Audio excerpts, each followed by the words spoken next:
Hi, my name is Donnie. Welcome to the Rave.com. I'm here with Frankie from Emmure. Thanks for taking the time. So many cameras. What's going on? Yeah, there's all of them sitting over there. 18 million cameramen behind us, too. We have $1 million budget here at the Rave.com. You're from Queens, New York, the band. Do you have any favorite local bands growing up from that area? Is there some 70s, 80s, 90s bands that were big direct influences on you? No, not so much from New York.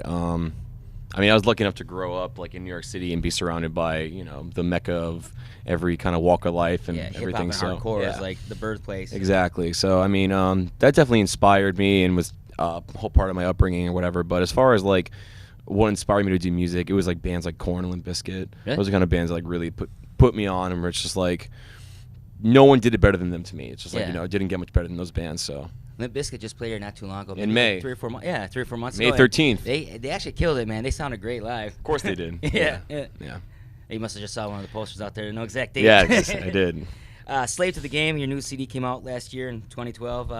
You guys got any new material coming soon, or is it you still going to tour on that for a while yet? No, we're actually completely done touring off that album. We have been doing that like exactly since last year. We're writing a new album right now, and it's going to be probably done for the people, I want to say, come April. Tentative titles yet, or? I want to say badly, but I think it would be kind of cool to wait. So Wait. Yeah. Come on, we'll do it exclusive right now. I can't. I know, just kidding.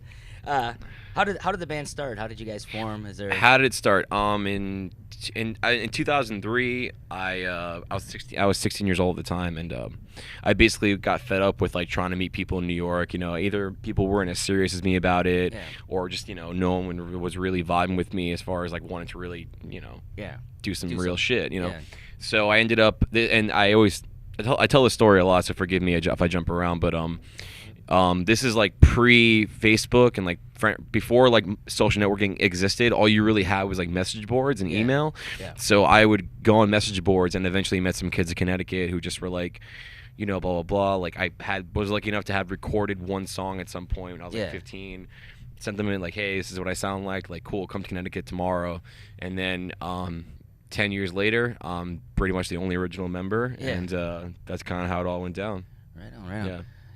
So how long have you considered Emmure to be a band for in your eyes? Like, the inception of the name is 2003, like when we actually played shows and became Emmure.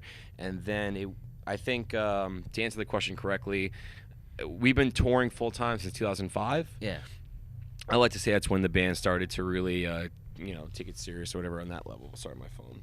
Okay. Is there a dream collaboration that you have that one of the next coming scenes is like, I wish I could get this artist on my album?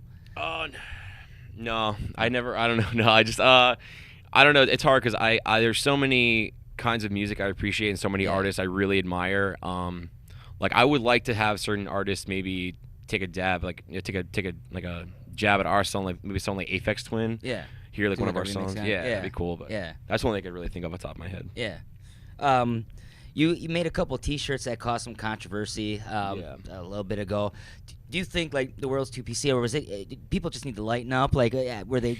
I think. What? Obviously, you had an idea about it. Well, maybe it was joking or whatever, but you got under fire for it. I think that anything I do is gonna get kind of a backlash, no matter what it is. I think that I picked a pretty extreme thing to get people's attention with. Looking back at it, I think I could easily say it's in poor taste. It wasn't supposed to be some kind of like amazing, beautiful thing I made or anything like that. It was supposed to be kind of fucked up. Yeah. Well, and as an artist, sometimes to be that creativity comes from dark places, and you want to like kind of jab at people. I'm not gonna front. I have like definitely an easier time relating to things that are fucked up and negative because it's kind of like where I come from on a personal level. Yeah. So that to me really wasn't a big deal. But I understand how other people view it and how it's just like offensive or whatever. Different walks of life, I guess, perceive things different. Overall, to me, it's like this is how I look at the world. Period. Is that if it's not affecting me directly, I don't really give a shit. Yeah. And if people want to go out of their way to give a shit about the things that I do, that's not my problem either. Yeah. You're just living your life, live their life, that kind of thing. Yeah. I mean, like I said, I definitely do think, looking back, it might have been in poor taste, but it's it's kind of here or there. You know, it's hindsight's 2020. So Yeah. you can't buy the shirt anymore. Sorry, guys. You know? Yeah, I'm sure it's. They're out there. Now, yeah. They're out there. Do you have any musical touring goals coming up in the future here for the band? Like, or do you have any future tour that's coming up that after this one?